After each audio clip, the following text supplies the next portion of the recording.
எங்கள் பையனுக்கு ஜுரம் வந்தது. ஃபஸ்ட் நாளே நாங்கள் ஹாஸ்பிட்டலுக்கு கூட்டின்னு போய் ஊசி போடணும் கேஸ் வச்சுன்னு வந்தோம். ரேணிகுண்டாவில் தான் நாங்கள் மாமலாக பார்க்குறது. அங்கேயே 2 நாள் ட்ரீட்மெண்ட் பார்த்தோம், சரியாகல. சரி எங்கள் அம்மாங்க வீட்டில் போயிட்டு அங்கே நகரில் ஹாஸ்பிட்டல் நல்லா பார்க்குறாங்க அப்படின்னாங்கன்னு குழந்தை அங்கே எடுத்துன்னு போயிட்டேன். அந்த ஹாஸ்பிட்டலுக்கு தான் நாங்கள் பார்த்தோம் ட்ரீட்மெண்ட் எங்கள் பையனுக்கு. அங்கே பார்த்தீங்களான்னா ஊசி போட்டுன்னு டேப்லெட் எல்லாம் வாங்கிக்கின்னு வீட்டுக்கு கிளம்பிட்டோம். நாங்கள் கிளம்பி போகிற வழியில் நகர்லேருந்து புத்தூர் வரைக்கும் போனோம். புத்தூர்லேருந்து கொஞ்சம் குழந்தை டயர்டாக இருக்குதுன்னா சரின்னு கொஞ்ச நேரம் அங்கே உக்காந்துன்னு இருந்தோம். உக்காந்துட்டு மறுபடியும் கிளம்பிட்டோம். கிளம்பி வீட்டுக்கு போகிற வழியில் புத்தூர் தாண்டி வடமேலப்பேட்டைக்கு போகிற வழியில் டோல்கேட் தாண்டி நாங்கள் வடமேலப்பேட்டைக்கு போயின்னு இருந்தோம். அங்கே போனீங்கன்னா எங்கள் வீட்டுக்காரர் சரி எனக்கு ரொம்ப பசிக்குதுன்னாங்க. சரி அங்கே எங்கேயாவது ஹோட்டலில் இருக்க வாங்கி தரேன்னா அவங்களும் அங்கே சாப்பிட்ன்னு இருந்தாங்க.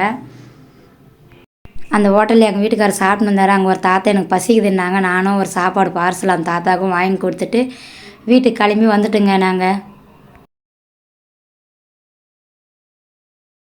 குழந்தைங்கள இந்த மழை காலத்தில் கொஞ்சம் உஷாராக பார்த்துக்கணும். இல்லைன்னா இப்படி தான் காலையிலேருந்து நாங்கள் அவஸ்தைப்பட்டோம். ப்ளீஸ் நீங்கள் அது மாதிரிலாம் கஷ்டப்படாதீங்க. குழந்தைங்கள கொஞ்சம் ஜாகிரதையாக பார்த்துங்க. நகிரிக்கு ஹாஸ்பிட்டலுக்கு கூட்டின்னு போய் வந்தோம். எங்கள் குழந்தைக்கு அதிகமாகிடுச்சு. 5 மணிக்கு காலையில் எங்கள் மாமாவுக்கு ஃபோன் பண்ண இந்த மாதிரி குழந்தை ஏந்துவே மாட்டேங்கிறான் வாங்கன்னேன். சரி வந்து மறுபடியும் இங்கே மாமலை போகிற ஹாஸ்பிட்டலுக்கே போய் ஊசி போட்டோம். ஊசி போட்ட பேர் கொஞ்சம் தெளிவாக வந்தான். இருந்தாலும் அவங்க ப்ளட் டெஸ்ட் பண்ணி தான் நான் குளுக்கோஸ் ஏற்று வந்துட்டாங்க.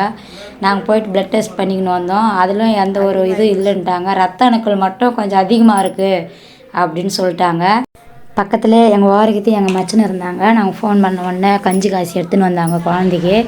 அதுக்கப்புறம் குழந்தை குளுக்கோஸ் பாட்டில் ஏறி இருந்தது. குழந்தைக்கு ஜூஸ் வாங்கி கொடுப்பாட்டுன்னு இருந்தேன்.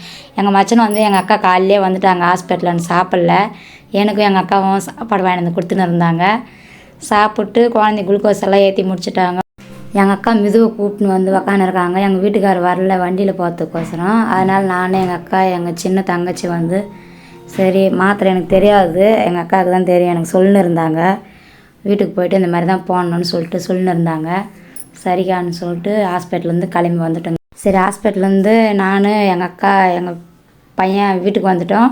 எங்கள் மச்சினை அவங்க வீட்டுக்கு போயிட்டாங்க. நாங்களும் வீட்டுக்கு சேர்ந்துட்டு வீட்டுக்கு வந்துட்டோம். வீட்டுக்கு வந்த உடனே கட்டில் மேலே படுக்க வச்சுட்டு காலையிலே அரிசி வறுத்து கஞ்சி காய்ச்சி வச்சுட்டு போயிருந்தேன். நான் கொஞ்சமாக தான் குடித்தேன் காலையில். மறுபடியும் கேஸ் பற்றி வச்சு அந்த கஞ்சி சூடு பண்ணிட்டு நல்லா சூடான உடனே ஒரு கிண்ணத்தில் வச்சு ஆற வச்சுட்டு அவனுக்கு அந்த கஞ்சி குடுப்பாட்டினேன். கஞ்சி குடுப்பாட்டிட்டு ஒரு கொஞ்ச நேரம் கழித்து மாத்திரை கொடுத்துட்டேங்க. அந்த மாத்திரை போட்டுக்கிறதுக்கு ரொம்ப என்னை சத்தாய்ப்பான். அவனுக்கு உடம்பு சரியில்லை வந்தாவே எனக்கே வந்துட்டு மாதிரி ஆகிடும். அந்த மாதிரி சத்தாய்ப்பான் அந்த பையன். ஜுரம் வந்துட்டான். அந்த கஞ்சி குடிக்கிறதுக்கே அவன் குடிக்கவே மாட்டான். இருந்தாலும் மாத்திரைனா போடணும் பாரு.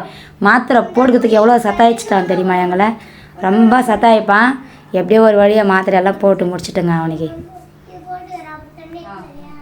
தயவு செஞ்சு ஃபஸ்ட்டில் பசங்களுக்கு ஒரு 2 நாளைக்கு கழித்து ப்ளட் டெஸ்ட் பண்ணுறேங்க.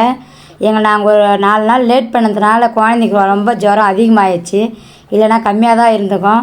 குழந்தைங்கள கொஞ்சம் உஷாராக பார்த்துங்க.